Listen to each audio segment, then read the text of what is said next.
नमस्कार, मैं हिमांशु हरी और आप देख रहे हैं बिहारी खबर। प्रधानमंत्री नरेंद्र मोदी ने शनिवार को पाकिस्तान से लगे जैसलमेर राजस्थान बॉर्डर की लोगेवाला चौकी पर देश के जवानों के साथ दिवाली मनाई। प्रधानमंत्री ने कहा कि आप भले ही बर्फीली पहाड़ियों पर रहें या फिर रेगिस्तान में, लेकिन मेरी दिवाली आपके बीच आकर पूरी होती है। आपके चेहरे की रौनक देख मेरी खुशी बढ़ जाती है। मैं देश के उल्लास को आप तक पहुंचाने के लिए आपके बीच मिठाई लेकर आया हूं। यह मिठाई प्रधानमंत्री की तरफ से नहीं, बल्कि इस मिठाई में आप देश की हर माँ के हाथ की मिठास महसूस कर सकते हैं। प्रधानमंत्री मोदी ने जवानों को संबोधित करते हुए कहा कि आप सभी वीरों को 130 करोड़ देशवासियों की तरफ से दिवाली की बधाई। प्रधानमंत्री ने कहा कि देश की सरहद, आसमान या फिर समंदर की रक्षा में जुटे हुए देश के बेटियों और बेटों को दिवाली के इस पावन पर्व पर नमन करता हूँ। जिनके अपने बेटे या बेटी दिवाली के दिन सरहद पर तैनात हैं, वो अभिनंदन के हकदार हैं।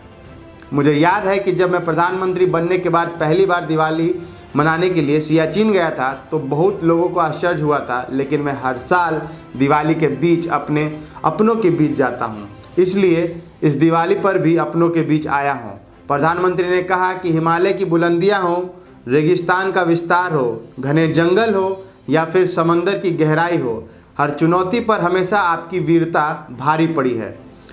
दुनिया की कोई भी ताकत हमारे वीर जवानों को देश की सीमाओं पर सुरक्षा करने के नहीं रोक पाती है।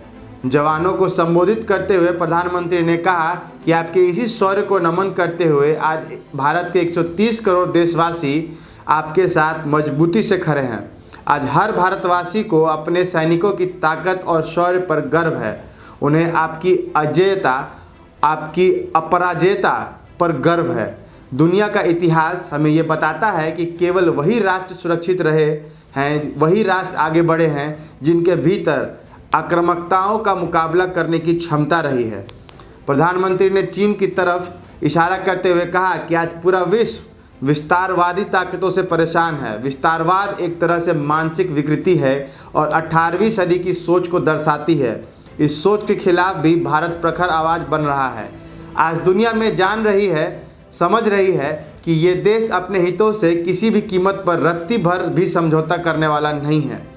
भारत को ये रुतबा, ये कद आपकी शक्ति, आपके पराक्रम के कारण ही मिला है। आपने देश को सुरक्षित किया है, इसलिए आज भारत वैश्विक मंचों पर प्रखरता से अपनी बात रख रहा है। हाल ही में हमारे सेना के निर्णय लिया है कि वो 100 से अधिक हथियारों और साजो सामान को विदेश से नहीं मंगवाएंगे। मैं सेना के इस फैसले को बधाई देता हूँ। सेना के इस फैसले से देशवासियों को भी लोकल के लिए वोकल होने की प्रेरणा मिली है।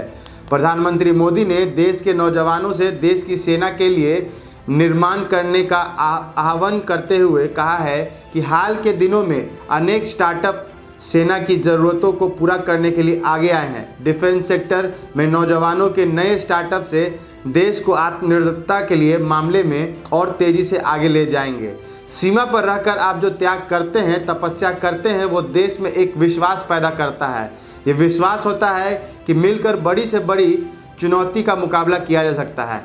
आपसे मिली इस प्रेरणा से देश महामारी में इस कठिन समय में अपने हर नागरिक के जीवन की रक्षा में जुटा हुआ है।